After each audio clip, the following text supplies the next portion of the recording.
বৃষ্টি ও রহমত, ঠিক কিনা? বৃষ্টি পাঠায় কে? বৃষ্টির মালিক কে? বিশ্বনবী আকাশে মেঘ দেখলে বলতেন আল্লাহুম্মা সাইয়্যিবান নাফিআন, হে আল্লাহ তুমি ভালো বৃষ্টি দাও। কেননা এই বৃষ্টি দিয়েও আল্লাহ অনেক জাতিকে ধ্বংস করেছে। বৃষ্টি দিয়ে মানে অতি বৃষ্টি দিয়ে আল্লাহ বন্যা দিয়ে গোটা দুনিয়াটাকে ভাসিয়ে দিতে পারে কি পারে না? এজন্য মেঘ দেখলে এত আনন্দিত হয়েন না, বৃষ্টি দেখলে অনেকে গান বাজায়, আছে না নাই?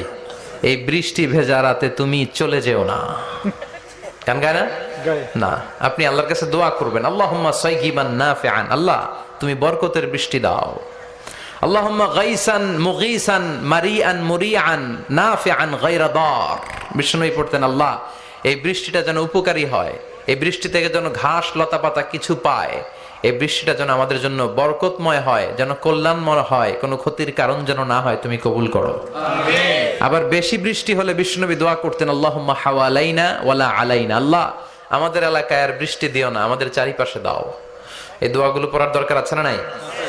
আল্লাহ যা বৃষ্টি দিবে এটা যেন আমাদের কল্যাণ হয়, আমরা পড়ি আমিন।